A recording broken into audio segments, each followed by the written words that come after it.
چې ته کوم ځای کې مړی شوی او وارث یې نه وي نو زموږ په دې زړه کې دا سودا چې خدای پاکه دا زموږ زوی نه وي چې موږ سره داسې ظلم ولې کېږي که د دوی مجرم وي عدالت شته آیین شته قانون شته جرم دې پې ثابت کړي ماته مور یې چې ده مور یې د مزغو کار پرېښی دی سترګو نظر یې لاړ دی نه بله خبره یې په دې زړه کې نشته همدغه خبره کوي چې زما زوی به کله راځي او زما زوی څه شو زما نامه واجد ده زه د ضلع مومند تحصیل یکغون سره تعلق لرم زما ورور نذیر رحمان 2 فروری 2013 سه ورک شوی دی چې دا د میچنۍ رسټ هاوس نه فورسز اوچت کړی دی په دې کې ایسای مو اپوج مو لیوي فورسز مو او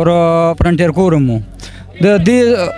متعلق چاته څه معلومات یا نور څه دغه حکومت نه موږ دا اپیل کوو چې موږ سره دومره ظلم ولې کېږي چې په 12 سال کې د سه نه زما ملاقات کېږي نه ماته د درخواست څوک جواب راکوي په پاکستان کې 4 ادارې دي چې اول اداره ده ډي جي ایسای دویمه اداره ده کور کمانډر پیښور درېیمه ده آی جي اف سی څلورمه ده آی جي چې 4 وانو ته ما درخواستونه ورکړي چې د هغې ثبوتونه ما سره موجود دي او هېڅ جواب ماته نه راکوي موږ حکومت ته درخواست کوو اپیل کوو چې موږ سره داسې ظلم ولې کېږي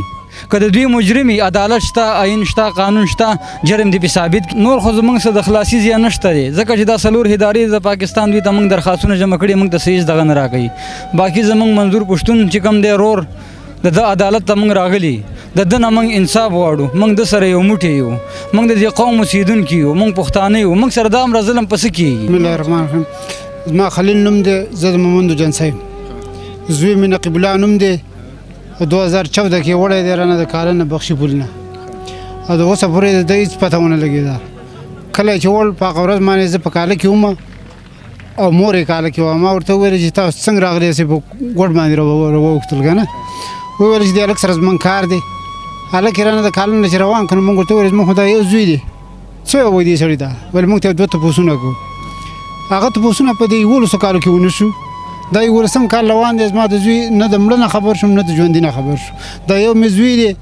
2 ملیونه دي زوی له مې واده کړی دی 1 کال د واده شوی و چې د دې ځای نه رانه اوچت کړه د بخشي پول نه چې اوچت کړی دی ښځه راته ناسته ده د اوسه پورې هېڅ پته د هغه ونه لګېده اوس د هغه ښځه غریبه چې ناسته ده ځوانه ښځه ده ښځه چې کښېني چیش ته کښېني دغه خبرې ته کښېني چې یا مې خاوند شته یا مې زوی شته یا مې لور شته هغه یو شان د دې نشته چې نشته د کوم وخته پورې به دا همداسې ناست وي ما ته مور یې چې ده مور یې د مزغو کار پرېښی دی سترګو نظر یې لاړ دی نه بله خبره یې په دې زړه کې نشته همدغه خبره کوي چې زما زوی به کله راځي او زما زوی څه شو بله دغه دا ده چې موږ چېرته کوم ځای کې مړی شوی او وارث یې نه وي نو زموږ په دې زړه کې دا سودا چې خدای پاکه دا زموږ زوی نه وي موږ ورشو د پردي مړي ګورو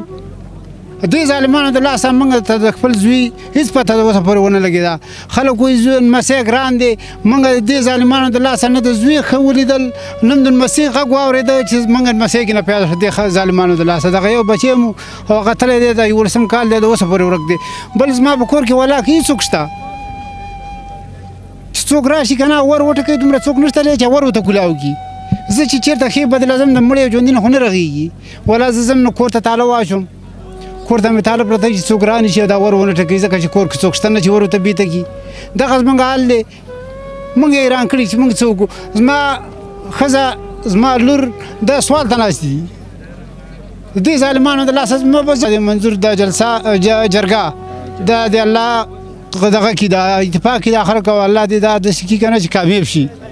د کامیابۍ دواګانې به موږ غواړو چې الله دې کامیاب کړي ځکه چې د مظلومو خلکو اواز یې اوچت کړی دی کومه خبره چې کوي که نه د مظلومانو خلکو دپاره یې کوي او هغه خلکو دپاره یې کوي چې د چا زوی ورک دی